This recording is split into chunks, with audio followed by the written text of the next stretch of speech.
Bonjour mes chers frères et sœurs, bienvenue sur Odyssée Céleste. Je suis Ézéchiel, votre frère, votre ami, votre humble serviteur et guide spirituel. Aujourd'hui, mon cœur est lourd mais plein d'espoir à la fois. Avant de commencer, je veux m'adresser à vous tous qui souffrez en silence. Vous qui pleurez dans l'ombre, vous qui portez des fardeaux que personne ne voit. Vous qui avez perdu espoir, vous qui vous sentez abandonné par la vie elle-même. Je veux que vous sachiez que vous n'êtes pas seul. Votre douleur est réelle, votre désespoir est entendu, et aujourd'hui, j'ai quelque chose de précieux à partager avec vous. Mais bien avant de commencer, permettez-moi de prier pour vous tous. Père Céleste, Esprit de lumière, forces ancestrales qui nous guident, nous nous inclinons devant vous aujourd'hui. Nous portons dans nos cœurs tous ceux qui souffrent, tous ceux qui ont perdu espoir, tous ceux qui pleurent dans le silence de leur nuit. Nous prions pour celui qui n'arrive pas à trouver du travail malgré ses efforts, pour celle qui attend l'amour depuis si longtemps, pour celui dont les projets semblent toujours échouer, pour celle qui se sent rejetée par sa propre famille. Que cette vidéo soit un pont vers la lumière, que ces connaissances ancestrales ouvrent les portes fermées, que la sagesse de nos ancêtres brise les chaînes de la malchance. Amen. Qu'il en soit ainsi. Et à vous, mes précieux abonnés, mes fidèles compagnons de cette odyssée spirituelle, merci. Merci pour votre confiance, pour vos témoignages qui m'émeuvent, pour votre fidélité qui me donne la force de continuer à partager ces secrets ancestraux. Chaque like, chaque commentaire, chaque partage est une prière, une main tendue vers celui qui en a besoin. Ensemble, nous formons une famille spirituelle qui transcende les frontières et les différences. Aujourd'hui, nous allons découvrir ensemble l'un des secrets les plus puissants de nos traditions, le mystère du nombre 77, l'alliance sacrée entre le clou de girofle et la feuille de laurier. Chapitre 1. L'histoire mystique du clou de girofle. En Chine ancienne, la dynastie Han considérait le clou de girofle comme si précieux qu'il valait son poids en or. Les courtisans devaient mâcher des clous de girofle avant de s'adresser à l'empereur, non seulement pour parfumer leur haleine, mais surtout pour purifier leur esprit et attirer la faveur divine. L'empereur Wuti avait même fait planter un jardin secret de girofliers dans la cité interdite.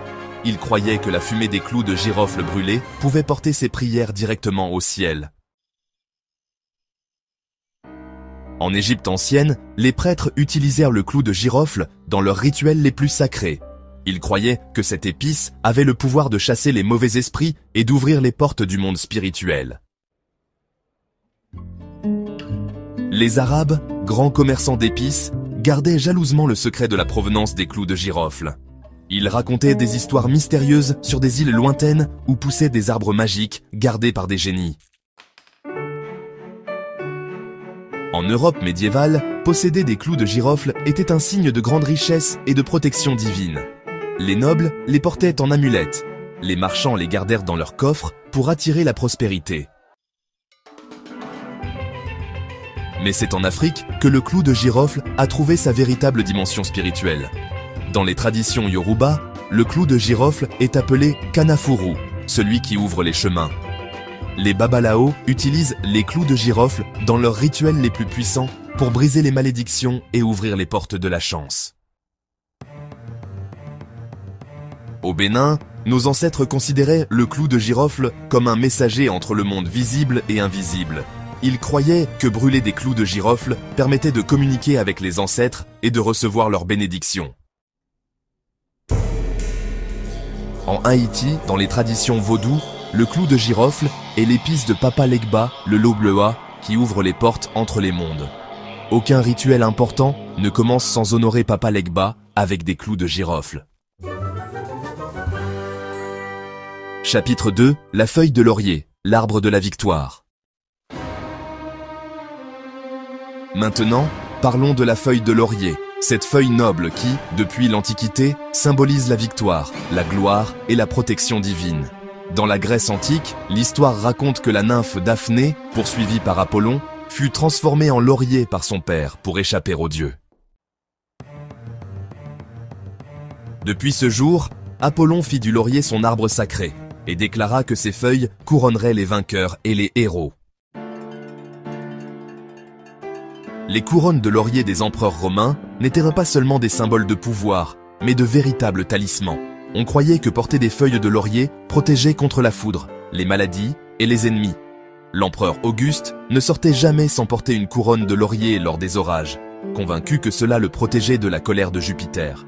Dans la Rome antique, les généraux victorieux défilaient avec des couronnes de laurier, mais ils portaient aussi des feuilles de laurier cousues dans leurs vêtements pour prolonger leur chance et leur succès. Alors, les oracles de Delphes brûlaient des feuilles de laurier pour entrer en transe et recevoir les visions divines. La fumée du laurier, vous savez, était considérée comme un pont entre le monde humain et le monde divin. En Égypte, les prêtres utilisaient les feuilles de laurier dans les rituels de purification des pharaons. Ils croyaient que le laurier pouvait nettoyer l'âme et attirer la protection des dieux. Dans les traditions celtiques, les druides considéraient que le laurier comme un arbre de sagesse et de prophétie. Ils utilisaient aussi ses feuilles pour fabriquer des amulettes de protection et des potions de chance. Les Vikings portèrent des feuilles de laurier dans leurs casques, convaincus que cela les rendait invincibles au combat et les protégeait des malédictions ennemies.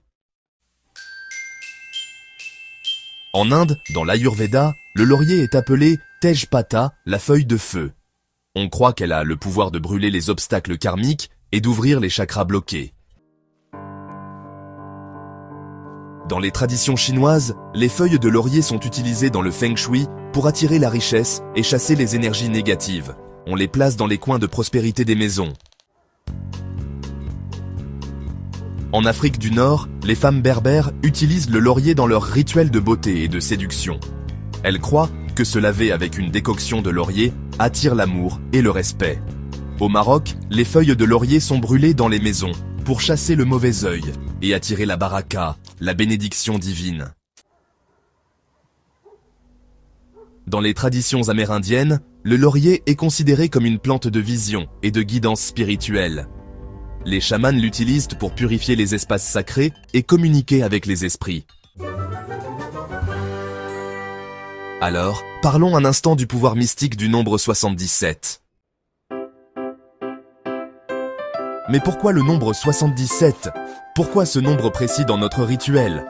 Mes amis, le nombre 77 n'est pas choisi au hasard. C'est un nombre sacré qui traverse toutes les traditions spirituelles du monde. Dans la numérologie sacrée, 77 est un nombre maître, symbole de la perfection spirituelle et de la transformation complète. Aujourd'hui, nous allons plonger dans la signification profonde du nombre 77. Préparez-vous à découvrir ses mystères, ses racines spirituelles et son influence à travers différentes traditions. C'est 7 multiplié par 11, deux nombres déjà puissants en eux-mêmes.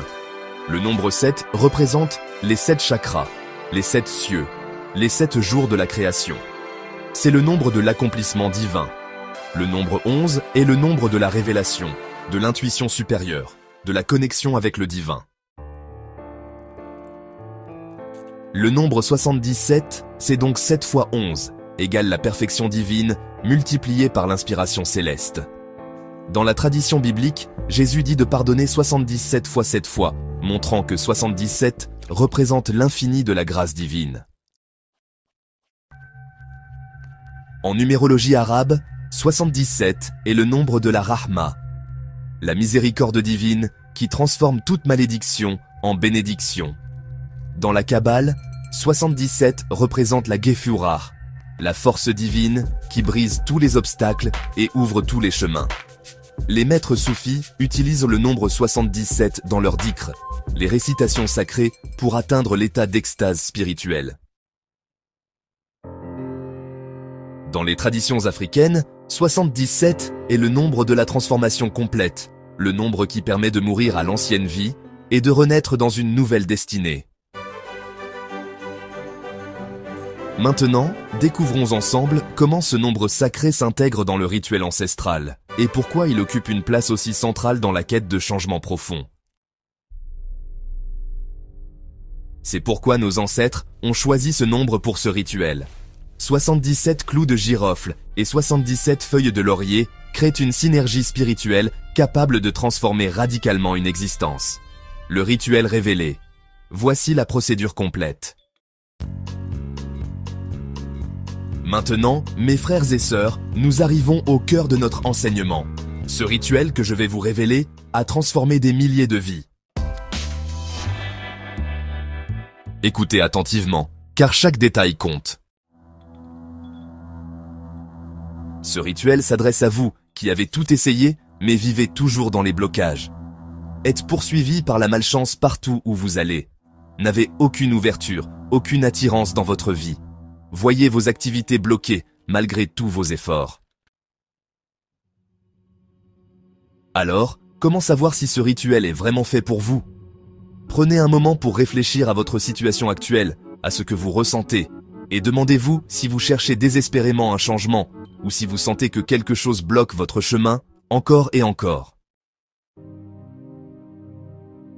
N'avez pas de chance en amour, jamais une proposition de mariage. Vous stagnez dans votre travail sans évolution. Êtes détesté en famille, et partout où vous passez. Voilà, ce sont des signes qui ne trompent pas. Faites toutes les recettes de chance, mais rien ne bouge. Si vous vous reconnaissez dans au moins un de ces points, ce rituel est fait pour vous. Ne vous inquiétez pas, vous n'êtes pas seul et il y a des solutions. Vraiment. Alors, nous arrivons à un moment crucial, hein ?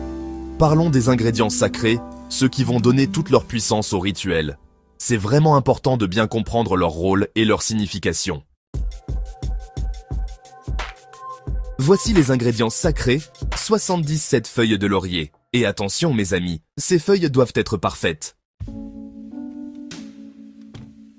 Pas de trous, pas de blessures, pas de parties jaunes ou flétries. Chaque feuille doit être entière, car une feuille abîmée peut affaiblir tout le rituel. Comment choisir vos feuilles de laurier ? Prenez-les une par une dans vos mains. Ressentez leur énergie. Remerciez chaque feuille avant de la sélectionner. Gardez seulement celle qui vous parle. Les 77 clous de girofle, ils doivent être entiers, pas cassés, pas moisis. Leur couleur doit être brun foncé, presque noir. Plus ils sont foncés, plus ils sont puissants. Alors, comment choisir vos clous de girofle ? D'abord, sentez leur parfum, il doit être fort et pénétrant. Ensuite, pressez-les entre vos doigts, ils doivent être durs et fermes. Et puis, n'oubliez pas de remercier chaque clou de girofle avant de le compter. Préparer la procédure sacrée demande un certain respect et une attention particulière. Prenez un moment pour vous recentrer, respirez profondément et rassemblez tous les éléments nécessaires. Chaque geste compte, chaque détail a son importance. Alors allez-y doucement, en pleine conscience. Voici la procédure sacrée. Étape 1. La préparation à faire un mercredi soir. Nettoyez votre espace de travail avec de l'encens. Placez vos 77 feuilles de laurier et vos 77 clous de girofle sur un tissu blanc. Priez sur les ingrédients pendant 7 minutes. Demandez aux forces ancestrales de bénir votre rituel. Maintenant, il est temps de passer à la procédure sacrée, celle de la transformation. C'est un moment important, alors prenez une grande inspiration et laissez-vous guider par la sagesse des anciens. Étape 2. La transformation, le jeudi matin. Réduisez les feuilles de laurier en poudre fine. Ensuite, réduisez les clous de girofle en poudre fine. Mélangez les deux poudres avec vos mains nues. Pendant que vous mélangez, récitez vos intentions 77 fois. Maintenant, vous êtes prêts pour la procédure sacrée, le rituel. Prenez un moment pour vous recentrer, respirez profondément et laissez l'énergie des ingrédients vous guider. Étape 3, le rituel du jeudi soir. Préparez votre bain avec de l'eau tiède. Ajoutez une pincée de votre poudre sacrée. Entrez dans l'eau sans savon ni éponge. Immergez-vous complètement 7 fois. Formulez vos vœux à haute voix, puis sortez et laissez votre corps sécher naturellement. Mais attention, vous devez répéter ce rituel pendant 7 jeudis consécutifs, sans interruption. Si jamais vous manquez un jeudi, eh bien, il faudra recommencer depuis le début. Chapitre 5, les témoignages bouleversants. Mes amis, les témoignages que je vais partager avec vous sont tous authentiques. Témoignage de Fatou, 34 ans, Abidjan. J'étais au bout du rouleau. 5 ans de chômage, rejeté par ma famille, aucune proposition de mariage malgré mes 34 ans. J'ai fait ce rituel des 77 avec foi et détermination. Au 3e jeudi, mon ancien patron m'a appelé pour me proposer un poste. Au 5e jeudi, j'ai rencontré l'homme de ma vie. Au 7e jeudi, ma famille m'a demandé pardon et m'a réintégré. Aujourd'hui, je suis marié, j'ai un bon travail et je suis enceinte de mon premier enfant. Ce rituel a littéralement ressuscité ma vie. Ces témoignages, mes amis, ne sont pas des coïncidences. Ils sont la preuve que ce rituel fonctionne quand il est fait avec foi, discipline et respect des traditions.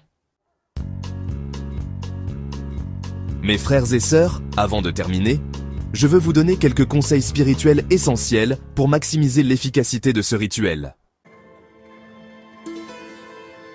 Voici, quelques conseils pour réussir. Premièrement, la foi absolue. Vous devez croire en ce rituel à 100%. Le moindre doute peut, franchement, affaiblir son pouvoir. Priez avant chaque jeudi pour renforcer votre foi.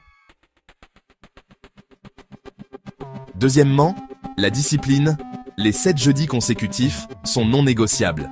Organisez-vous pour ne manquer aucun jeudi. Prévoyez, si possible, vos voyages et obligations en conséquence. Troisièmement, la discrétion. Ne parlez de ce rituel qu'aux personnes de confiance. La jalousie et les mauvaises langues peuvent, vraiment, créer des interférences négatives. La gratitude, c'est vraiment essentiel. Remerciez les forces spirituelles avant, pendant et après chaque rituel. La gratitude amplifie les bénédictions. La purification, c'est aussi super important. Pendant les 7 semaines, évitez les relations sexuelles les jeudis, ne mangez pas de viande le mercredi et le jeudi, et méditez quotidiennement. Voici quelques mises en garde importantes à respecter.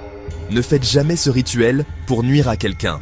Il doit être fait uniquement pour votre élévation personnelle. Voici les signes de réussite. Vous saurez que le rituel fonctionne quand vous commencerez à voir ces signes. Des rêves positifs et prophétiques, des opportunités inattendues qui se présentent, des personnes qui vous contactent spontanément, une sensation de légèreté et de confiance, et puis des portes qui s'ouvrent là où elles étaient fermées. Mes amis, ce rituel est un cadeau de nos ancêtres. Utilisez-le avec respect, sagesse et humilité. Mes très chers frères et sœurs, nous arrivons à la fin de cette révélation spirituelle. J'espère de tout mon cœur que ces connaissances ancestrales apporteront la transformation que vous cherchez depuis si longtemps. Rappelez-vous que ce rituel n'est pas magique au sens superficiel du terme. C'est une connexion profonde avec les forces spirituelles qui nous entourent, avec la sagesse de nos ancêtres, avec l'énergie universelle qui anime toute chose. Le clou de girofle et la feuille de laurier ne sont pas de simples épices. Ils sont les gardiens de secrets millénaires, les porteurs de bénédictions ancestrales, les clés qui ouvrent les portes fermées de nos destinées. Quand vous ferez ce rituel, rappelez-vous que vous ne faites pas que mélanger des poudres. Vous vous connectez à des générations de sagesse, vous puisez dans une source de pouvoir qui a transformé des millions de vies avant la vôtre.